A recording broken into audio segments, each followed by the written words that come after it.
Hello guys, আসসালামু আলাইকুম। তানভীর হাত, আপনারা আমাকে সবাই চেনেন, আমি শাহিদের তামসা।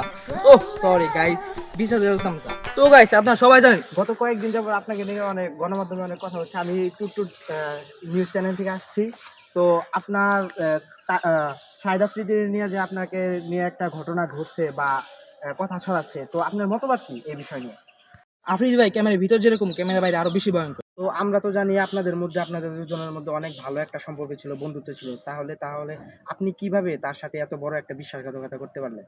আমি ভাইয়ের জন্য এত কিছু করলাম, তাও ভাইয়ের মন পাইলাম না। আপনার ধারণা ভুল। আফ্রিদি ভাই ক্যামেরার ভিতরে একরকম, আর ক্যামেরার বাইরে একরকম। আফ্রিদি ভাই ক্যামেরার বাইরে বাঘের মতো হিংস্র। আর ভাই আমি এমনি তো ভাই ভয় পাই, আমি এমনিতে ডরে। আর আমার ভাই বিল দিয়ে মনে হয় বাইরে এসে ভাই তখন ভাই প্রচুর ব্যথা ভাই।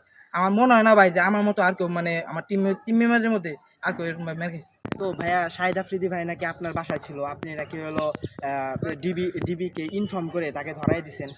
আপনারা এটা ভুল জানেন, গত 6 দিন যাবত ডিবিরা আমাকে তাদের নজরদারিতে রাখছিল।